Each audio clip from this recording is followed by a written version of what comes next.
Lisbon, 1755, the morning of All Saints' Day. The Tagus River, lit by the rising sun, was filled with 18th century wooden merchant ships. Nobles in velvet coats and peasants in linen walked towards the churches. The atmosphere was pious and calm. Inside the great São Domingos church, high stone ceilings and thousands of candles creating a smoky, hazy air, people in prayer.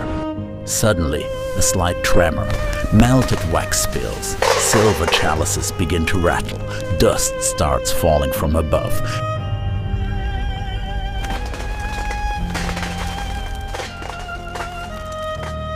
Inside a wealthy home, violent shaking. Heavy furniture topples, porcelain shatters, walls crack with a thunderous roar as dust explodes into the room. Facades tear away, collapsing into the streets. Rubble falls upon people frozen in terror. Thick clouds of dust rise instantly. The roof of the Carmel convent collapses. Massive stones crush the pews below as sunlight pierces through the haze of wreckage. At the Royal Ribeira Palace, the ground liquefies.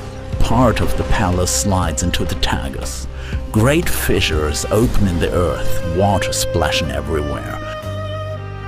The narrow streets of Lisbon, the earth splits open, forming deep, dark chasms.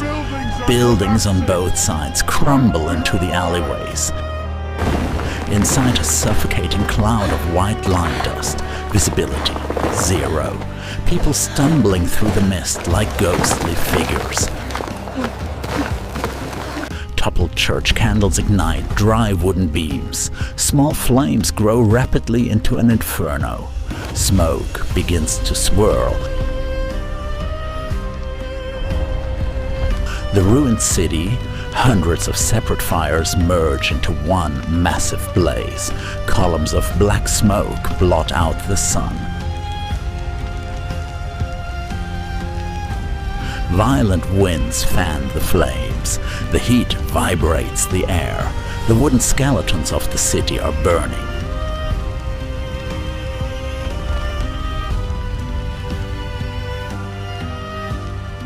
People running through walls of fire, faces covered in soot and fear, clothes torn to rags. The magnificent Phoenix Opera House is consumed by fire, golden ornaments melting away. The waters of the Tagus retreat with unnatural speed. The muddy riverbed and old shipwrecks are exposed, an ominous silence, and the cries of seagulls. On the Atlantic horizon, a massive dark wall of water rises. Giant waves approach Lisbon with terrifying speed. The tsunami strikes the palace square. The tide swallows the stone pier and marble steps. Great galleons and frigates are lifted by the wave and hurled onto the ruins of the city.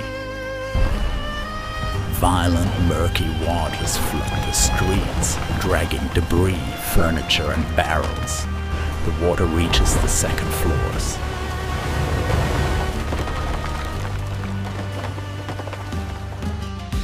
Survivors climb muddy slopes, looking back at their sunken city in horror.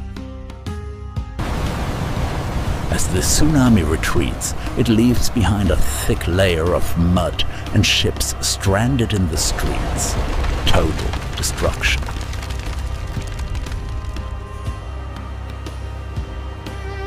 A ruined noble house, a portrait of a king, half buried in mud, next to a shattered crystal chandelier.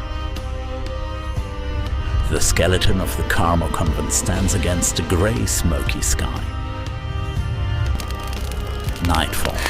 Survivors huddle around small fires in ruined squares, faces of shock and grief. Portuguese soldiers patrol the smoky ruins. Harsh measures are taken against looters. The Marquis of Pombal stands in a command tent giving orders over a map. Workers clear the debris from the streets of Lisbon. The chaotic ruins fade as the city begins to rise once more.